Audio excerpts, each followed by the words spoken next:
Hello everybody and welcome to my channel. My name is Joelle and in today's video I want to talk to you about being politically correct or biblically correct. Which one's better? Which one's right? And I'm going to go to basics here. I'm going to go to the most simple thing that I can say to get the point across extremely easily, simply, like a 2-year-old can understand it. I'm not saying you're a 2-year-old. I'm not saying you have the mind of a 2-year-old. I'm saying anybody can understand it. I'm saying if you explained it to a child, they would understand it. So therefore, if I explained it to an adult, they should be able to understand it. So, it's this. The Bible says, Genesis 1:1, the absolute beginning of everything. In the beginning, God created the heavens and the earth. Simple. That's it. Should we be biblically correct or politically correct? God created the heavens and the earth. If you keep reading Genesis, you'll see that God created everything in the heavens and the earth as well. But in the beginning, God created the heavens and the earth. It really should be that simple. God created all of this. Therefore, who should we listen to about how to govern the world? Who knows better about the purpose of the world than the one who created the world with a purpose?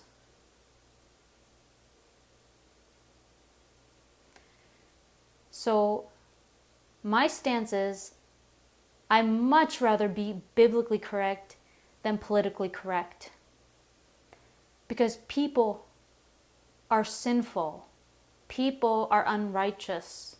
Not one of us has not sinned. Not one of us knows even how to make a blade of grass, and yet thinks they know about how to govern the whole world, thinks they know about what this world should be and how it should be. Can't even make one blade of grass. But God not only created grass, He created human beings.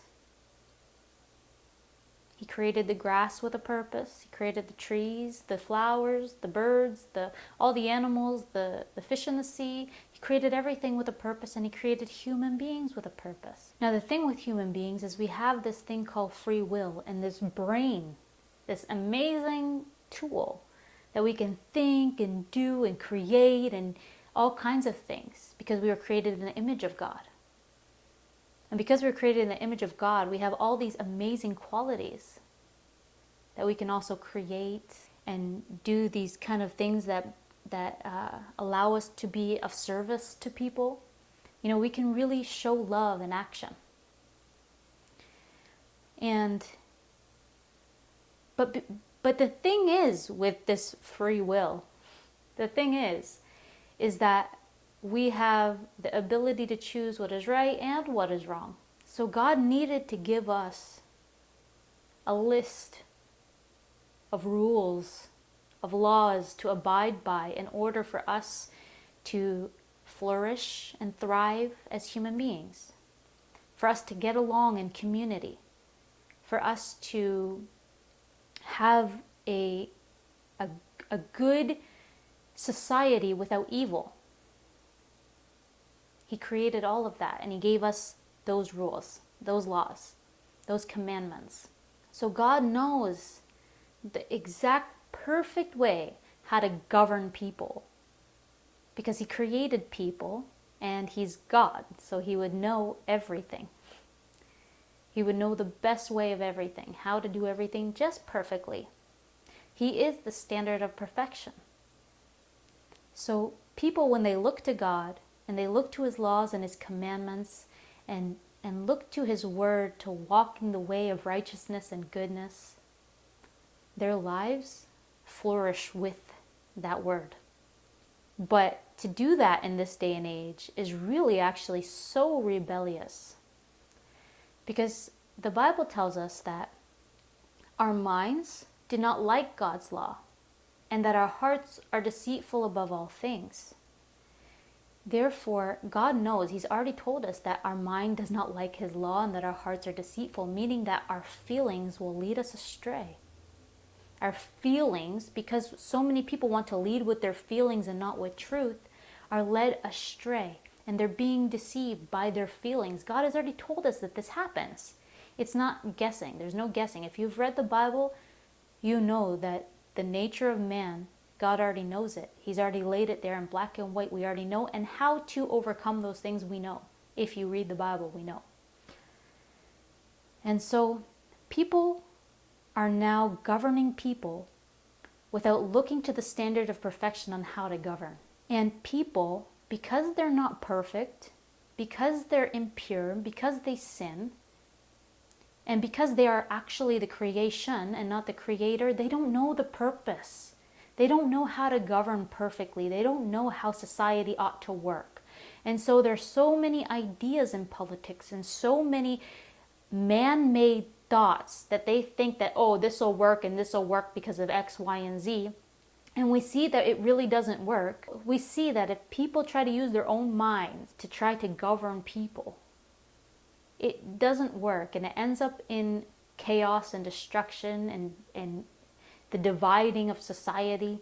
It doesn't work. It works for some people, but it doesn't work for everybody. You see, that's the thing. There's different structures of government that works. Everything works for somebody, but it doesn't work for everybody. But God's way works for everybody. Even though everybody may not like it, it's the right thing to do for all of society. It's the right thing to do to lead us all in the right way. So it is very selfish. I'm just going to say it. It's very selfish to try to lead from your own feelings about what you think society ought to do. It's a very selfish thing. But when we look to God and we look to the perfect creator who says this is how you ought to live if you want to be a flourishing society, if you want to be good, if you want to be righteous, if you want everybody to live peacefully and in harmony, this is what you ought to do. If everybody lived like that, we're being of service to other people because we might be doing contrary to what we want, but we're doing the right thing. People don't see that though. Our feelings should not dictate what we do in our life. My child feels like eating candy all day. If I let him do that, do you think he's going to grow up being healthy? Do you think he's going to grow up in the right way? My son, he doesn't want to go to sleep when I put him to bed at night. Do you think if I just let him be up all night that it's going to be healthy for him in the long run? You know, there's things that we do, or there's things that we even teach our kids to do because we know it's right for them. Even though it's contrary to how they feel, we know it's right. God is the same way. He does things, he tells us certain things that even though it may be contrary to how we feel we want to live, it's the right thing to do. So Christian people, we need to take a stand for what's right, even though it goes contrary to society and how they feel.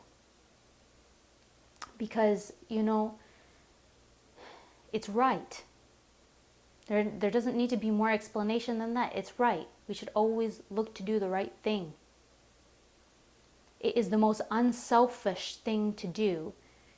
Do what's right for everybody. We need to be of service to other people.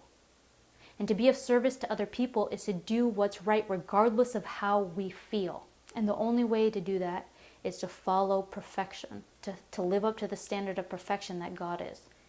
People cannot be the standard of perfection because people sin and fall short of the glory of God. People are not perfect. So how can we look to imperfect people to impose perfect laws and perfect society and perfect this and perfect that? It doesn't work. We need to look to a perfect being to find this kind of perfection.